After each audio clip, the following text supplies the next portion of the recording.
The blessing of Moses, chapter 33, verses 1 through 29 of Deuteronomy, King James Version. And this is the blessing wherewith Moses, the man of God, blessed the children of Israel before his death. And he said, The Lord came from Sinai and rose up from Seir. Unto them he shined forth from Mount Paran, and he came with 10,000s of saints. From his right hand went a fiery law for them. Yea, he loved the people. All his saints are in thy hand, and they sat down at thy feet. Every one shall receive of thy words. Moses commanded us a law, even the inheritance of the congregation of Jacob. And he was king in Jeshurun when the heads of the people and the tribes of Israel were gathered together.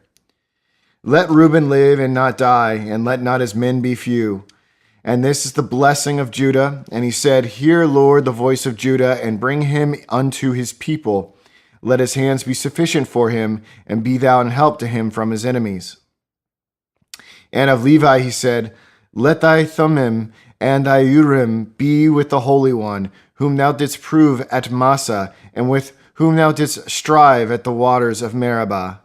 Who said unto his father and to his mother, I have not seen him, neither did he acknowledge his brethren, nor knew his own children, for they have observed thy word and kept thy covenant. They shall teach Jacob thy judgments, and Israel thy law. They shall put incense before thee, and whole burnt sacrifice upon thine altar. Bless, Lord, his substance, and accept the work of his hands. Spite through the loins of them that rise against him, and of them that hate him, that they rise not again. And of Benjamin he said, The beloved of the Lord shall dwell in safety by him, and the Lord shall cover him all the day long, and he shall dwell between his shoulders. And of Joseph he said, Blessed of the Lord be his land, for the precious things of heaven, for the dew, and for the deep that coucheth beneath.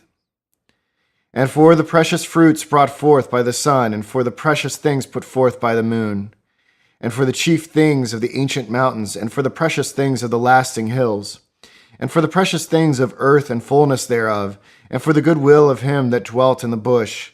Let the blessing come upon the head of Joseph, and upon the top of the head of him that was separated from his brethren. His glory is like the firstling of his bullock, and his horns are like the horns of unicorns. With them he shall push the people together to the ends of the earth, and they are the 10,000s of Ephraim, and they are the thousands of Manasseh. And of Zebulun he said, Rejoice, Zebulun, in thy going out, and Issachar in thy tents. They shall call the people unto the mountain. There they shall offer sacrifices of righteousness, for they shall suck of the abundance of the seas and of treasures hid in the sand. And of Gad he said, Blessed be he that enlargeth Gad. He dwelleth as a lion, and teareth the arm with the crown of the head. And he provided the first part for himself, because therein a portion of the lawgiver was he seated, and he came with the heads of the people. He executed the justice of the Lord and his judgments with Israel. And of Dan he said, Dan is a lion's whelp, he shall leap from Bashan. And of Naphtali he said, O Naphtali, satisfied with favor and full with the blessing of the Lord, possess thou the west and the south. And of Asher he said, Let Asher be blessed with children, let him be acceptable to his brethren, and let him dip his foot in oil. Thy shoes shall be iron and brass, and as thy days, so shall thy strength be. There is none like unto the God of Jeshurun, who rideth upon the heaven in thy help, and in his excellency on the sky. The eternal God is thy refuge, and underneath are the everlasting arms, and he shall thrust out the enemy from before thee, and shall say, Destroy them. Israel then shall dwell in safety alone. The fountain of Jacob shall be upon a land of corn and wine. Also his heavens shall drop down dew.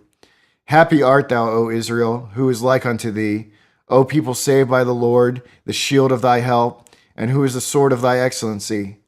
And thine enemies shall be found liars unto thee, and thou shalt tread upon their high places.